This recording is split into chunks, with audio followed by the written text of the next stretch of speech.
Daring in the Desert, Chapter 19. On her next missionary trip, Lilia showed how well organized she was.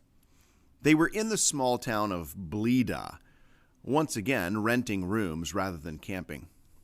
"What are you writing?" asked an Arab man who wanted to talk to her. Lilias looked up from her sheet of paper and smiled. She wondered how she would explain what she was doing. "Back in England," she began, "every road has a name and every house has a number." "Why?" asked the man, who was very puzzled at the idea. Lilia said that towns were much bigger there, and the names and numbers made it easier to find where you were going. The man grinned. "I've drawn a plan of Blida and the villages round about. See, here is the road up the hill."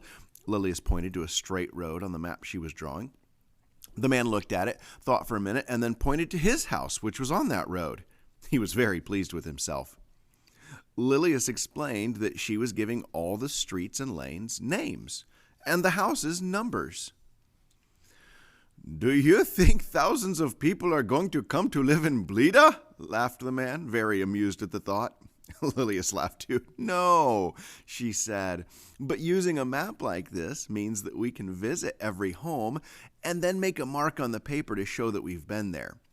While we're here this time, we'll visit some homes, and then when we come back, we'll be able to visit the others." "Will you visit my home?" he asked. "I hope we will," the missionary said. "We want to tell everyone about Jesus and not miss anyone." Back in Algiers, the usual work went on, and new work started as well. "We have a plan that we would like to discuss with you," Lilias told Madame Guéral, a local shopkeeper. The woman ran an embroidery store. Threads and fabrics were sold there for those who wanted to do their own sewing. And finished embroidery was sold there too, especially the beautiful stitchery for which Algeria was famous. "Would you come to our home in Rue de Croissant and teach young girls how to do traditional embroidery?" she asked. Lilias explained that she hoped that young wives, sometimes as young as 12, if you can believe it, would come to their classes. "That is the perfect age for them to learn," said the shopkeeper. An arrangement was made for Madame Guéral to teach the girls and then sell their embroideries. That worked very well indeed, and some of the girls even stayed after the class to learn to read. "Hardly any women can read," said a young wife who had just passed her 13th birthday. "We are very special."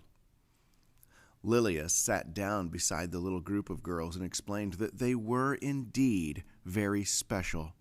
So special that Jesus died on the cross so that they could have their sins forgiven and go to heaven one day. Life was not easy for English missionaries in Algeria at that time. The government often delayed their work or even stopped what they were doing entirely. It was much less complicated for French people who were actually supported by their government. And that's why it was especially helpful when some French missionaries came to join the team. They were Paul and Philomena Villon, as well as Michael Olive. French people had much greater freedom in Algeria than the English did, and men had much more freedom than women.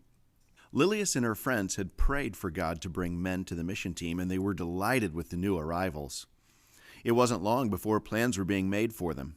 Sitting in Rue de Croissant, they discussed the possibilities. "The government and leaders of the mosque say that we should not try to make people become Christians," Helen said. "But that doesn't stop us being friends with them." Everyone agreed. "And it doesn't stop them from coming to us for coffee," added Paul. Lilia shook her head. "I'm afraid it does," she told him. "The Arab people have been banned from coming into our house." Paul explained that's not what he was thinking. "Do you see the little cafe across the road?" he asked, pointing out the window. "We could make that into a meeting room where men could come freely. They would be able to relax over their coffee and talk about the Bible at the same time."